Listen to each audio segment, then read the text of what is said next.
In my previous life, I was framed by my scheming sister, and ended up in bed with my fiancé's best friend. As a result, I was pointed at and gossiped about for my entire life. Meanwhile, my sister took my place, and married the officer Lu Guangting, living the life of a wealthy lady ever since. Unable to bear the pressure of public opinion, I eventually died in despair. Unexpectedly, heaven gave me a chance to be reborn. When I opened my eyes again, I was back on the day my sister framed me. Hestia suited.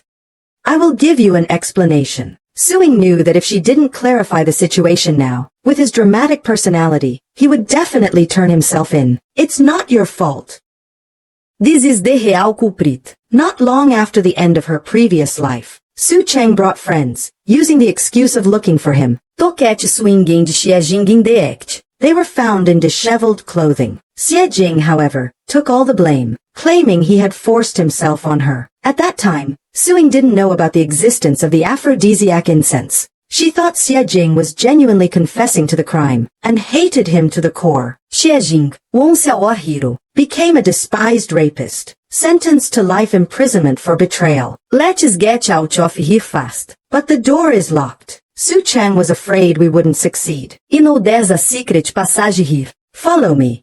After the two jumped out of the warehouse, they heard some noise. It was Su Cheng bringing people to catch them. Su Cheng, have you lost your mind? How could Suing possibly be here? Exactly. Didn't you see the padlock on the door? When Su Cheng took out the key and opened the warehouse door, it was completely empty inside. Yeah, it must be crazy. Su Cheng, are you doing this for Guangting? Yes. My grandfather saved Lu Guangting's grandfather twice. After liberation, Lu Guangting's grandfather rose to a high position, but he never forgot my grandfather's help. So, he arranged a marriage between the Lu and Su families. In recent years, Grandfather Su and Su Ying's father passed away one after another. Now, the Su family only consists of Su Ying, her mother Quan Yazhen, and her cousin Su Cheng. Su Cheng came to the Su family when he was 6 years old. Back then, he was still called Zhang Jiai. Quan Yazhen said he was the child of her sister and brother-in-law. The Su family treated him very well, but Su Cheng felt deeply unbalanced inside. He thought the gap between himself and Su Ying was too unfair. Most importantly, he fell in love with Su Ying's fiancé, Lu Guangting.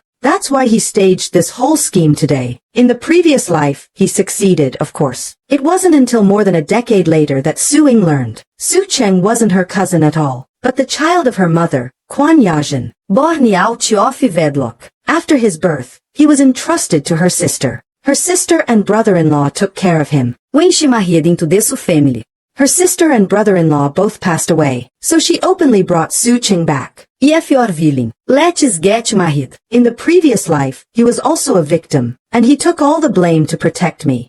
In this life, I want to protect him. Auricht, Xiejing is Lu Guangting's comrade. 3 months ago, while defusing a bomb on a mission, he injured his right leg to protect Lu Guangting. After 3 months of recovery, he can walk, but the doctor's prognosis is still not optimistic. The military didn't abandon Xiejing, and they didn't force him to retire immediately. Instead, they let him go home to recuperate for a while, and visit his family. Once his injury heals, he can return to the military. This Chimi, Lu Guangting, came to send his comrade home.